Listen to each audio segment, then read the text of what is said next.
నమస్తే, welcome to whistle.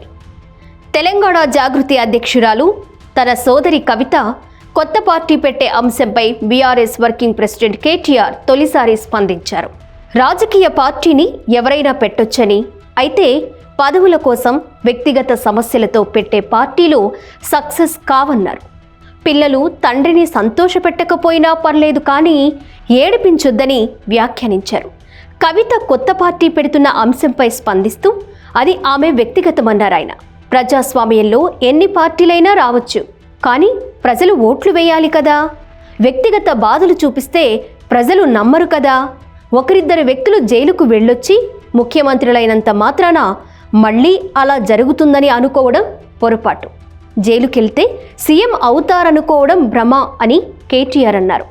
ముఖ్యమంత్రులుగా NTR, YSR, Chandrababu, KCR రాష్ట్రాన్ని చరిత్రలో నిలిచిపోయేలా పాలించారని, వారి స్ఫూర్తితో తాము ముందుకెళతామని చెప్పారు.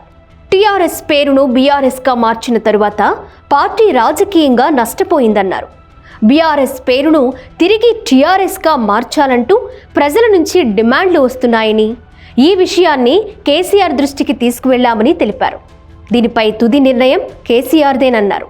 అయితే టీఆర్ఎస్ అనే పేరు ప్రస్తుతం ఖాళీగా ఉందని, ఎవరైనా దానిని పెట్టుకోవచ్చని కవిత ఇటీవల వ్యాఖ్యానించిన నేపథ్యంలో కేటీఆర్ వ్యాఖ్యలు ప్రాధాన్యం సంతరించుకున్నాయి.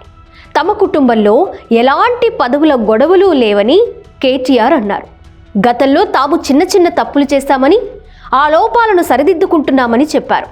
టీడీపీలో నాయకులు నేరుగా కార్యకర్తలతో మమేకమవుతారని, బీఆర్ఎస్లో అది లోపించడం వల్లే ఓడిపోయామని తెలిపారు. గతంలో ఎమ్మెల్యే కేంద్రంగా రాజకీయాలు చేస్తామని, ఇకపై కార్యకర్తలను కేంద్రంగా చేసుకుని రాజకీయాలు చేస్తామని ప్రకటించారు కేటీఆర్.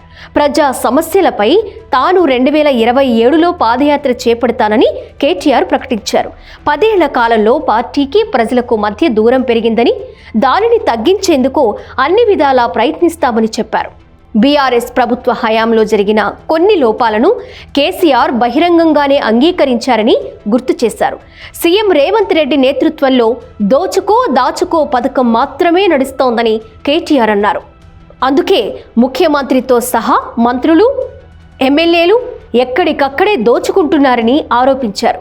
తండ్రిని ఏడిపించొద్దు అన్న కేటీఆర్ భావోద్వేగం వెనుక రాజకీయ గణిత ఉందా? తెలంగాణ రాజకీయాల్లో భావోద్వేగం కొత్తది కాదు, కానీ ప్రతిసారి అది బయటకొచ్చే విధానం మాత్రం కాలానికి తగ్గట్టు మారుతోంది. తాజాగా తండ్రిని ఏడిపించొద్దు అన్న పిలుపుతో కేటీఆర్ మరోసారి భావోద్వేగ రాజకీయాలకు తెరతీశారు.